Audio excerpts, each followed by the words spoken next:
हाँ तो एक नया टॉपिक हम लोग शुरू करने चल रहे हैं और इस ईयर में तो कोई क्वेश्चन नहीं आया था इस टॉपिक पर बेस, बट आता है, हर ईयर आता है। तो मान चलो कि इस साल एक क्वेश्चन इस पर बेस आता है और लॉजिकल क्वेश्चन होगा, कॉन्सेप्चुअल टाइप का डायग्राम बेस्ड क्वेश्चन होगा या डेफिनेशन बेस्ड क्वेश्चन होगा। तो समझते हैं उस टॉपिक को, पहले समझते हैं कि टॉपिक का नाम क्या है। तो टॉपिक का नाम क्या है? Equipotential surface. Equipotential surface, equipotential surface, ठीक है ना। लास्ट तक समझिए, बहुत अच्छे से समझिए। दो टॉपिक आज हम लोग पढ़ेंगे। एक पढ़ेंगे इक्विपोटेंशियल सरफेस के बारे में, एक किसके बारे में पढ़ेंगे? इक्विपोटेंशियल सरफेस के बारे में हम लोग पढ़ेंगे, और एक हम लोग पढ़ेंगे किसके बारे में? पोटेंशियल एनर्जी किसी डाइपोल की इलेक्ट्रिक फील्ड के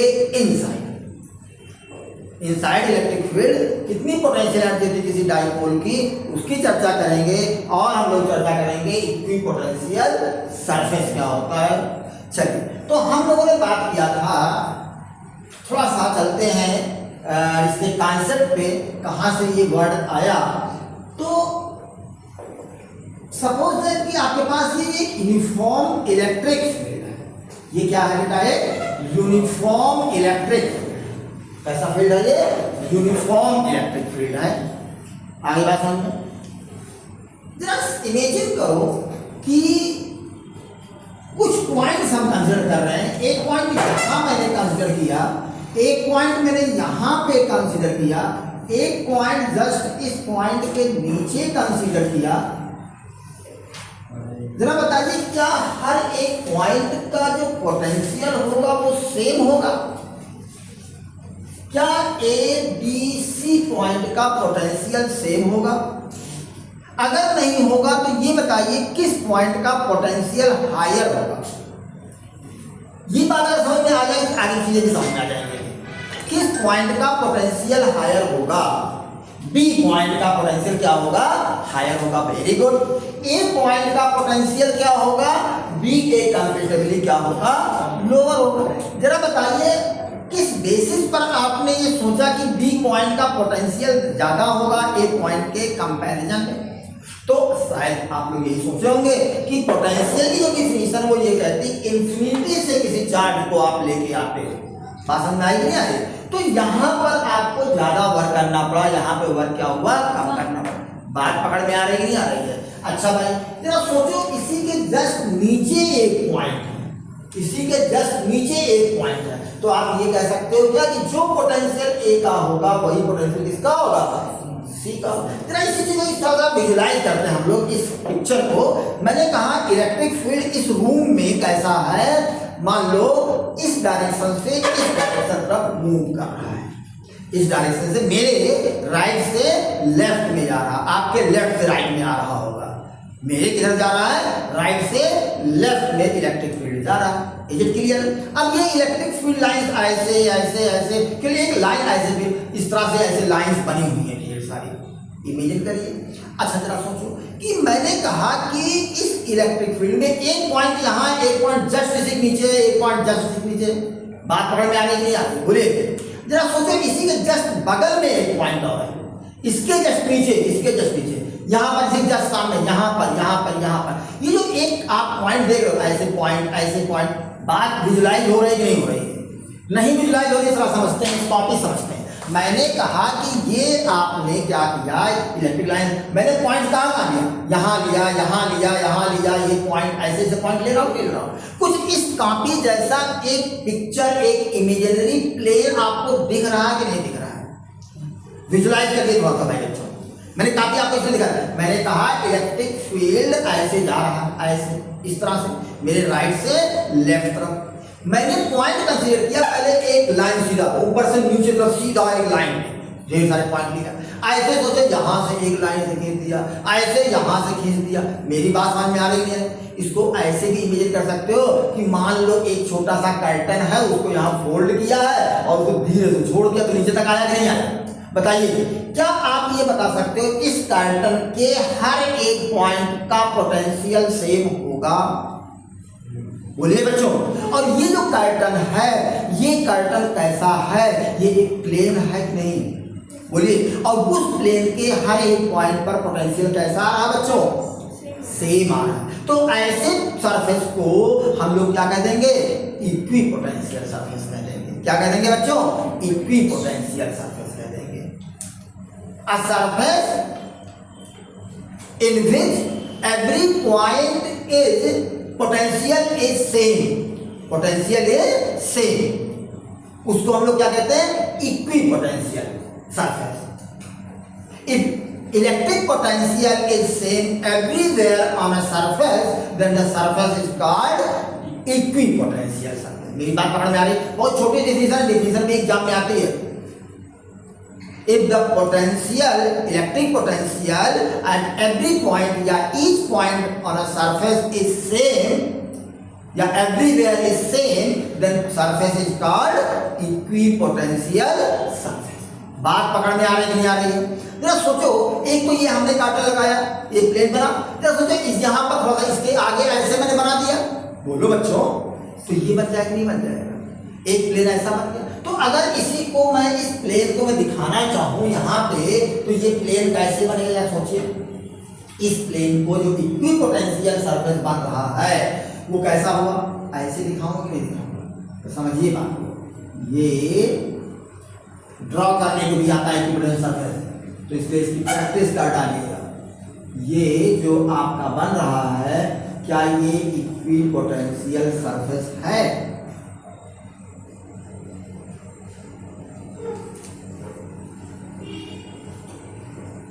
सीधी लाइन ड्रॉ करिएगा, उसका कुछ टेढ़ी हो रही हो तो अपना सही करिएगा। बोलो बच्चों।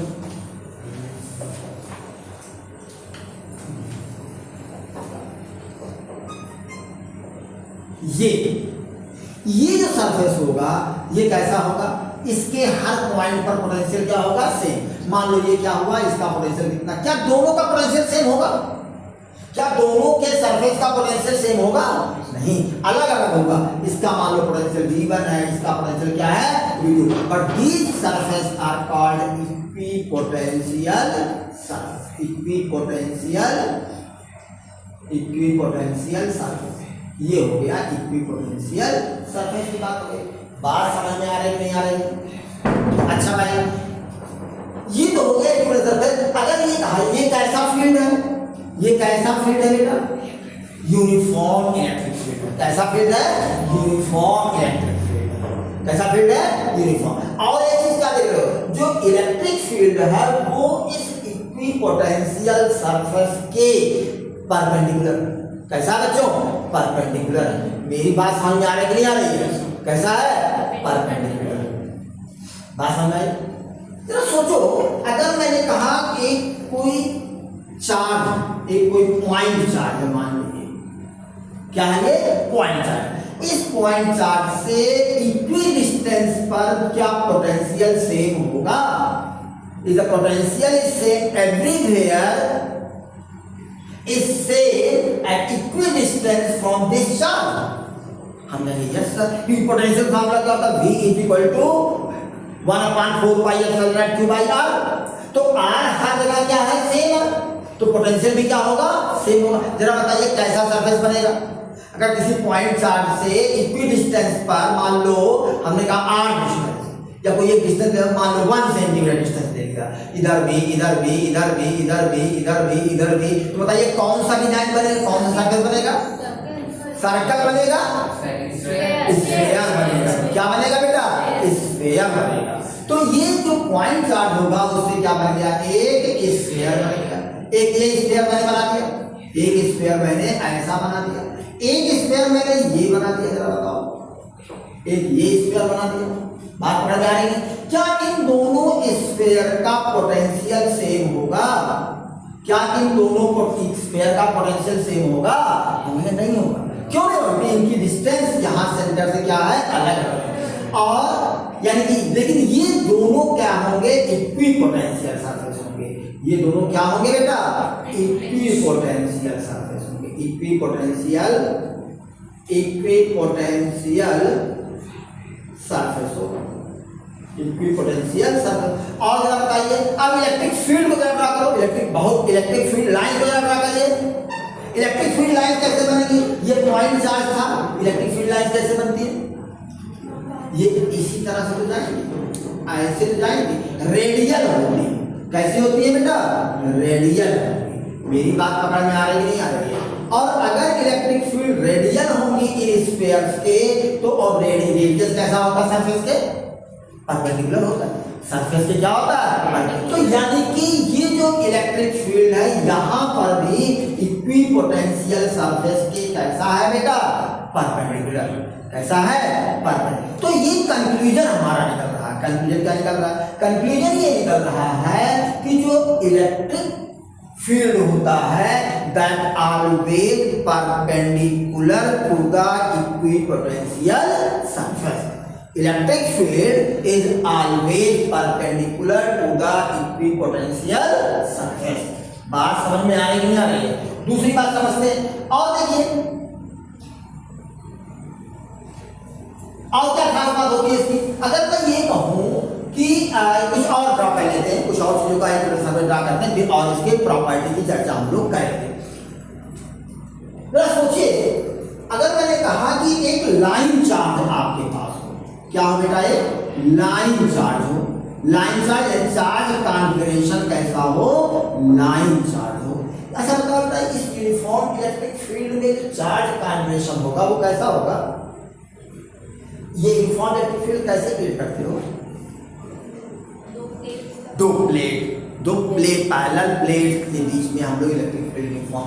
याद रखिए, बात समझ आ रही है? चलो अब हमने कहा जो चार्ज कॉन्फिगरेशन हमारे पास है, जो चार्ज है वो कैसा? लाइन चार्ज है। कैसा बेटा? लाइन। जरा बताइए, इससे जो इक्विपोटेंशियल सरफेस बनेगा वो किस शेप का होगा, किस डिजाइन का होगा? इक्विपोटेंशियल सरफेस कैसा बनेगा? सिलेंड्रिकल बनेगा। कैसा बनेगा बच्चों? सिलेंड्रिकल बनेगा। इक्विपोटेंशियल सरफेस कैसा बनेगा बच्चों? सिलेंड्रिकल बनेगा। बात समझ में आई? भाई पोटेंशियल जो होगा वो रेडियस पे डिपेंड करेगा कि नहीं करेगा? और रेडियस भाई जैसे सिलेंडर है, इसके अंदर मान लो पेन है, इसका रिफिल डाल दो, रिफिल काफी पतला होता है एज कंपेयर टू दिस। तो अब बताइए उससे जो रिफिल से हर एक पॉइंट इस सरफेस का इक्वी डिस्टेंस पर होगा कि नहीं होगा? तो ये कैसा सरफेस होगा? ये इक्विपोटेंशियल सरफेस होगा कि नहीं होगा? अब इलेक्ट्रिक फील्ड का डायरेक्शन कैसा होगा? देखो इलेक्ट्रिक फील्ड डायरेक्शन कैसा जा रहा है? ये जा रहा है, ये इलेक्ट्रिक फील्ड डायरेक्शन होगा। बोलो बेटा, ये इलेक्ट्रिक फील्ड है। ये सब ड्रॉ करने को आता है एग्जाम में, बस इसकी प्रैक्टिस कर डालिएगा। बात समझ में आ रही कि नहीं आ रही? देखिए ऐसा होगा, यहाँ पे ऐसा, यहाँ पे ऐसा। ये किसका डायरेक्शन हो गया? This is the direction of electric field. ये यहाँ तक जाएगा, यहाँ तक आप शो कर सकते हैं। यहाँ पर ये ऐसा हो गया, तो हर एक पॉइंट पर इलेक्ट्रिक फील्ड कैसा हो रहा है?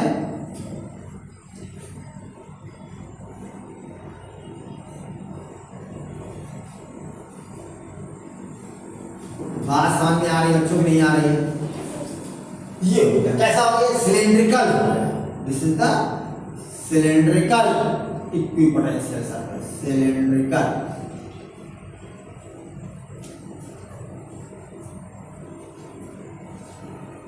इक्विपोटेंशियल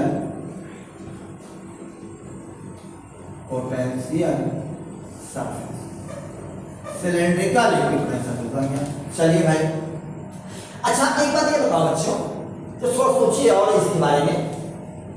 मैंने कहा कि तो ये तय हो गया, एक चीज हमारी तय हो गई कि electric field is always perpendicular to the equipotential surface. तीनों केसेस में आप ये बात ऑब्जर्व कर रहे हो, electric field is always perpendicular to the equipotential surface. ये बात तय हो गई। जरा ये बताइए, क्या दो इक्विपोटेंशियल सरफेस एक दूसरे को इंटरसेक्ट कर सकते हैं? मैंने कहा एक इक्विपोटेंशियल सरफेस ये दोनों एक दूसरे क्या कर रहे हैं? इंटरसेक्ट कर रहे हैं। क्या ये पॉसिबल है? नहीं है तो क्यों नहीं? क्योंकि अगर इंटरसेक्ट करेंगे at the point of intersection there are two direction of electric field. जैसे ये पॉइंट आप जहां ये मेरा पॉइंट देखिए, यहाँ पर इलेक्ट्रिक फील्ड डायरेक्शन कैसा होगा? ये ऐसा जाएगा, इस सरफेस पे ड्रॉ करो तो कैसा जाएगा? ऐसा जाएगा और इस सरफेस कैसा जाएगा, ऐसा। एक ही पॉइंट पर दो डायरेक्शनल इलेक्ट्रिक फील्ड का पॉसिबल, तो ये पॉसिबल नहीं है। तो इसलिए कोई equipotential surface never intersect to each other. तो दो प्रॉपर्टी हमने पढ़ ली, क्या पढ़ लिया, electric field always perpendicular to the equipotential surface and two equipotential surface never intersect to each other. आगे बढ़ते हैं। अगर जरा सोचिए, मैंने कहा कि अगर किसी चार्ज को, जरा बताइए कहां से लीजिएगा, अगर एक चार्ज है मान लो Q, कौन सा चार्ज है, Q चार्ज। इस चार्ज को इस सरफेस के A और B पॉइंट पर मैं मूव करा रहा हूं, A से B तक ले जा रहा हूं, वर्णन कितना होगा, if a charge moves from A to B how much work is done, कितना वर्क होगा, जीरो। क्यों होगा बेटा जीरो, पोटेंशियल डिफरेंस क्या है, जीरो। पोटेंशियल डिफरेंस क्या होगा ए और बी का, ए और बी के बीच का, zero. Why because the potential at point A and B are same. A और बी का पोटेंशियल सेम होने की वजह से ए और बी के बीच पोटेंशियल डिफरेंस कितना होगा, जीरो होगा। तो वर्डन कितना होगा, zero. Why because W is equal to क्या होता है, डेल्टा वी इंटू क्यू के। W इक्वल टू कितना होता है, डेल्टा V इंटू। तो ये तो दूसरी प्रॉपर्टी, तीसरी प्रॉपर्टी क्या है कि if a charge no work is done या obtained if a charge moves from one point to another point on the equipotential surface. बात समझ में आ रही नहीं आ रही, बोलो बच्चों। अच्छा भाई ये बात समझ में आ गई। अच्छा ये बताओ, क्या इमेजिन करो, ये तो इलेक्ट्रिक फील्ड, क्या इस सरफेस के इक्विवेलेंट सरफेस के अलोंग इस डायरेक्शन में कोई इलेक्ट्रिक फील्ड होगा, या यानी कि क्या इस, जैसे ये, तो इसके टैंजेंशियल, मतलब जैसे ये डायरेक्शन हो गया, इस डायरेक्शन में क्या कोई इलेक्ट्रिक फील्ड होगा, नहीं होगा, इलेक्ट्रिक फील्ड नहीं होगा। The electric field in tangential direction of equipotential surface is never possible. The electric field will be zero in tangential direction of equipotential surface. तो ये छोटी छोटी प्रॉपर्टी हो गई, छोटे छोटे कॉन्सेप्ट हो गए, डेफिनेशन हो गई, इनको दिमाग में रखिएगा और इसको करने की कोशिश करिएगा, ठीक है ना। तो ये हो गया this is overall what, equipotential surface. तो क्या आता है इसमें क्वेश्चन, तो ना ये पूरा थ्योरेटिकल था आपने देखा, लेकिन इसके जो कॉन्सेप्ट्स हैं वो आपको यूज करने पड़ सकते हैं। एग्जाम में जो जनरली आता है, आईसी बोर्ड की बात करूं तो उसमें डेफिनेशन पूछ लेते हैं या ड्रॉ करने की देते हैं, तो ये आप। अच्छा एक बात और ध्यान रखना, इक्विपोटेंशियल सरफेस यहाँ पर कभी कभी ऐसे बना दो जो परपेंडिकुलर होगा, कहीं कहीं पर आप देखोगे डॉटेड लाइन में ऐसे एक लाइन से ऐसे डॉटेड बना होगा, ये डॉटेड लाइन भी क्या बता रहा है, इक्विपोटेंशियल सरफेस को दिखा रहा है। ये किसको होता है, ये इक्विपोटेंशियल सरफेस होता है। कहीं कहीं पर आपको ऐसा दिखेगा ऐसे। एक बात और इक्विपोटेंशियल सरफेस के बारे में बताना आपको जो बहुत जरूरी है,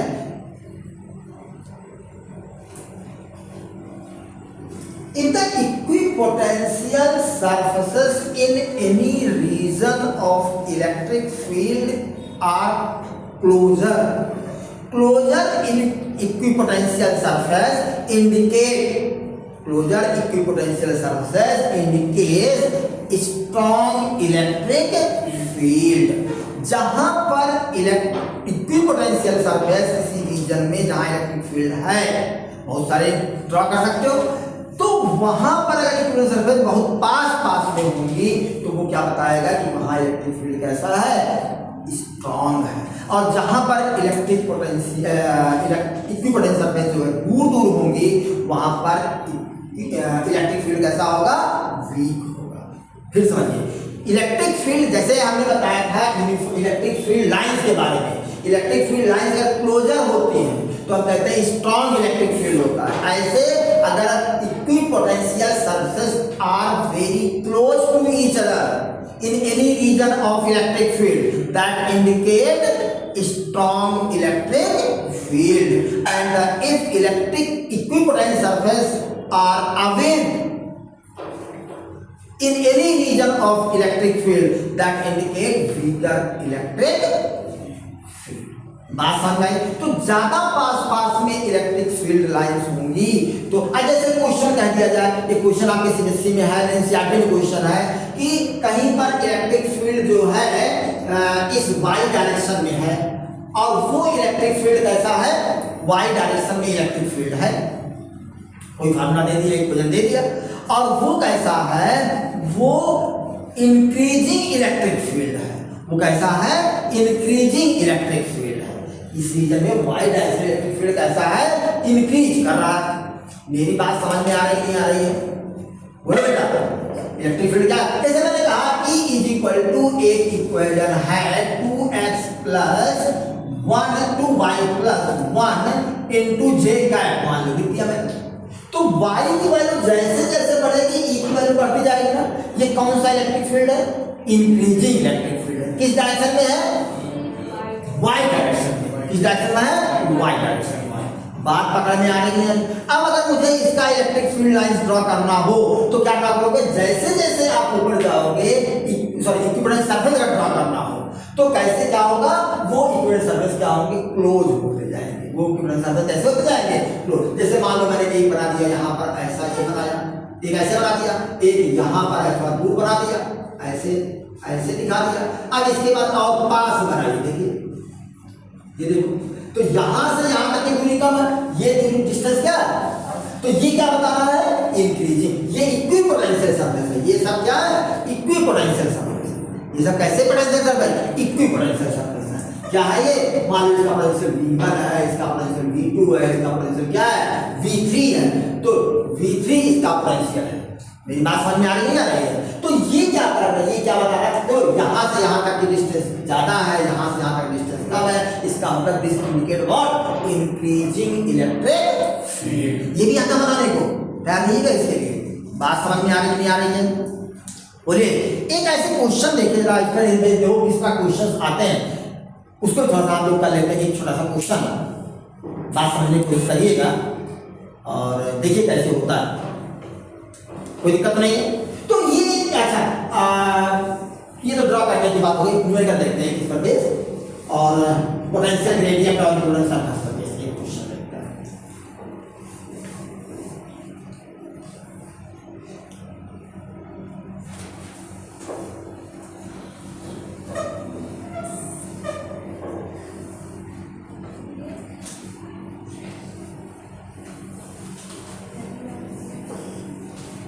देखो बेटा,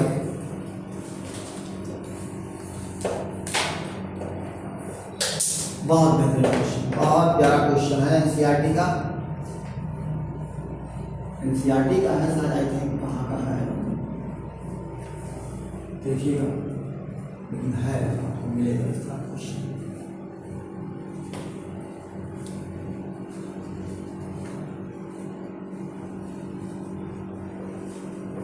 ये 10 वोल्ट 20 वोल्ट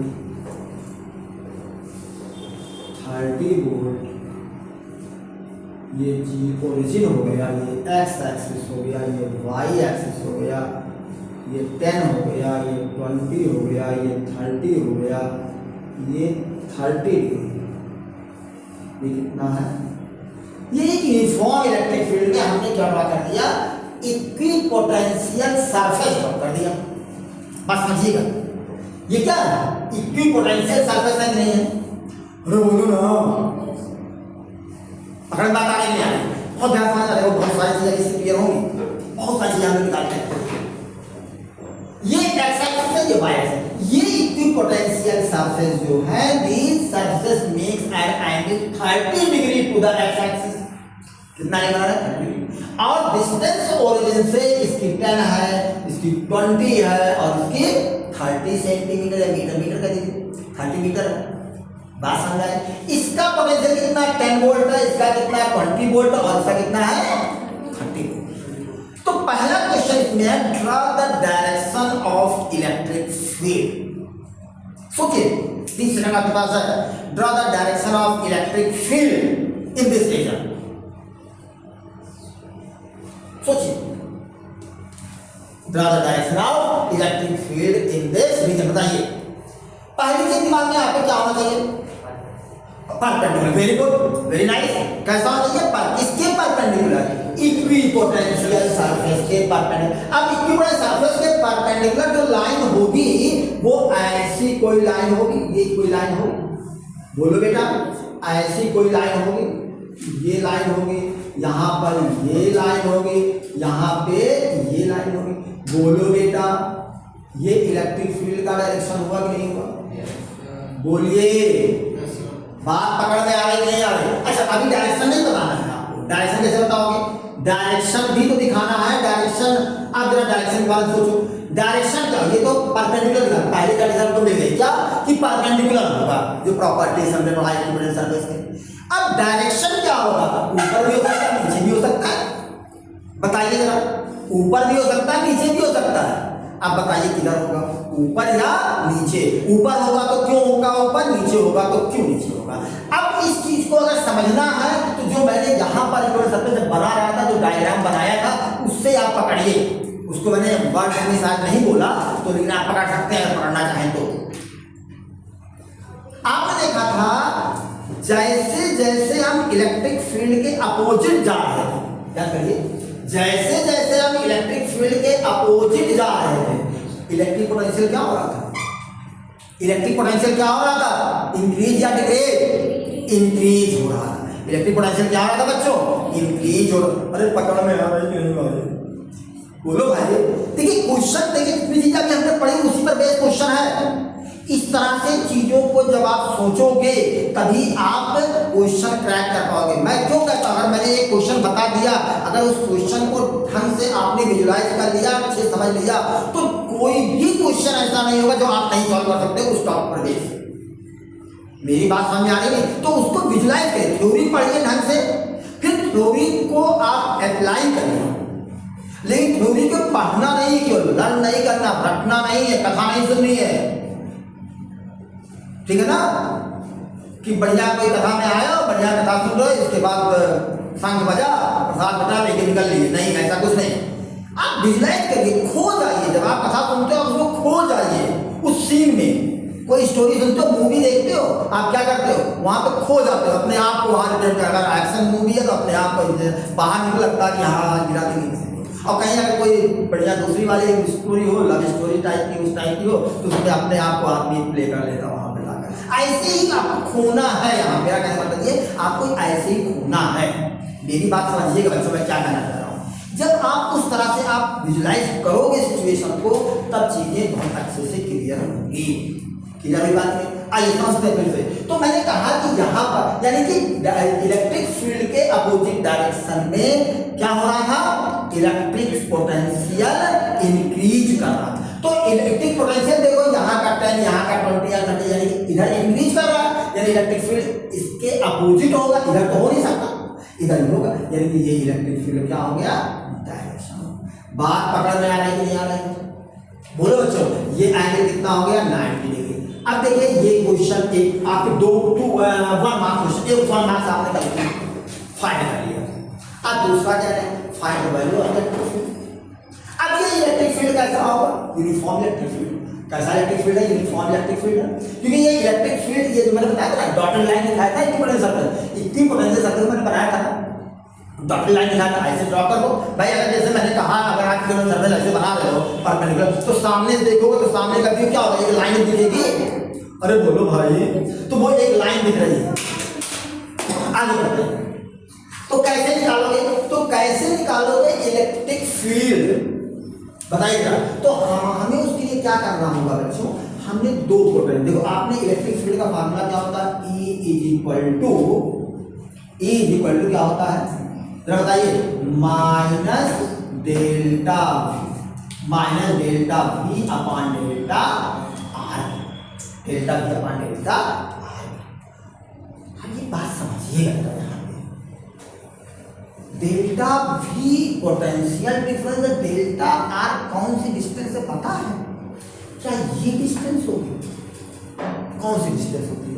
दो पोटेंशियल के बीच, दो पॉइंट पे जो पोटेंशियल था उसी के बीच का डिस्टेंस तो होता है, बोलो। तो क्या ये डिस्टेंस होगा? परपेंडिकुलर डिस्टेंस होता है। कैसा डिस्टेंस होता है बेटा? तो समझिए बात को, इलेक्ट्रिक। तो यहां समझिए ध्यान से, ये अगर मैं देखूं तो इसको जरा थोड़ा सा प्रोड्यूस करो, तो ये जो यहां से ये कितना हो गया, ये कितना हो गया 10, और ये वाला एंगल कितना हो जाएगा बेटा, ये वाला एंगल कितना हो जाएगा 60 डिग्री हो जाएगा, नहीं हो जाएगा बताइए, ये एंगल कितना हो जाएगा 60 डिग्री हो जाएगा, नहीं हो जाएगा। अच्छा भाई, तो ये 60 डिग्री हो गया, तो ये जो हमने कहा कि डिस्टेंस कौन सी होनी चाहिए, दो इक्विपोटेंशियल सरफेस के बीच की डिस्टेंस होनी चाहिए। ये डिस्टेंस हम नहीं कंसीडर करेंगे, डिस्टेंस शॉर्टेस्ट डिस्टेंस की बात करते हैं हम लोग। बात समझ में आ रही है नहीं आ रही है? ये डिस्टेंस हम लेंगे, परपेंडिकुलर डिस्टेंस जो होती है, बात पकड़ में आ रही नहीं आ रही है, बोलिए। ये वाली डिस्टेंस लेंगे, ये डिस्टेंस हम कंसीडर नहीं करेंगे। डेल्टा आर क्या है, ये वाली डिस्टेंस है। अरे बोलो भाई, जब भी क्वेश्चन मैंने किया था वहां पे, तो वहां कौन सी डिस्टेंस मैं ले रहा था, वो दोनों पॉइंट्स के बीच की शॉर्टेस्ट डिस्टेंस जो होती थी, तो वो ये डिस्टेंस होगी। और ये डिस्टेंस कितनी आएगी बेटा, ये वाली डिस्टेंस कितनी आएगी यहां से यहां तक, जरा बताइए। ये 10 है, तो ये कितना हो जाएगा 10 cos 60, am I right? 10 cos, ये क्लियर है ना? तो delta r is equal to 10 cos 60 degree. ये बात पकड़ में आ रही नहीं आ रही है? ये हाइपोटेन्यूज हो गया, ये बेस हो गया, और ये परपेंडिकुलर हो गया, ठीक है ना? तो delta r is equal to कितना हो गया 10 cos 60, 10 cos 60, 10 into cos 60 value 1/2, तो दैट इज 5। डेल्टा आर कितना आ गया 5 मीटर आ गया। बात समझ में आई? बोलो बेटा। अच्छा भाई, डेल्टा v कितना होगा, delta v is equal to, जरा बताइए कितना होगा, delta v is equal to कितना होगा, जरा बताइए। डेल्टा v होगा, हम यहां से यहां तक बात कर रहे हैं, कितना हो जाएगा, ये 20 minus 10, 10 minus 20, 10 minus 20, that is equal to कितना हो जाएगा minus 10 volt. Delta v is equal to कितना हो गया, e कितना हो जाएगा, e इज इक्वल टू हो जाएगा minus delta v upon delta r। तो ये कितना आ गया बेटा, माइनस माइनस प्लस 10 अपॉन 5, यानी 2 वोल्ट पर मीटर। समझ में आया कि नहीं आया बच्चों? तो ये चीजें जरा समझिएगा, बहुत अच्छे से करिएगा, इसको ध्यान से समझ करिएगा। इस तरह के काफी अच्छा क्वेश्चन माना जाता है, तो इसको थोड़ा सा अच्छे से करिएगा, देख लीजिएगा ध्यान से, रिवाइज कर लीजिएगा। ओके, एक बात और ध्यान रखिएगा, सब लोग अच्छे से समझिएगा, और आई थिंक इसको कोई दिक्कत हुई हो, कल क्वेश्चन पूछिएगा। जो लोग ऑनलाइन देख रहे हैं वो लोग कमेंट में बताएंगे कैसा लगा और कहाँ पर दिक्कत आ रही है, ठीक है ना? दूसरे से लाइक सब्सक्राइब जरूर कर दीजिएगा, ओके? बहुत जरूरी है करना।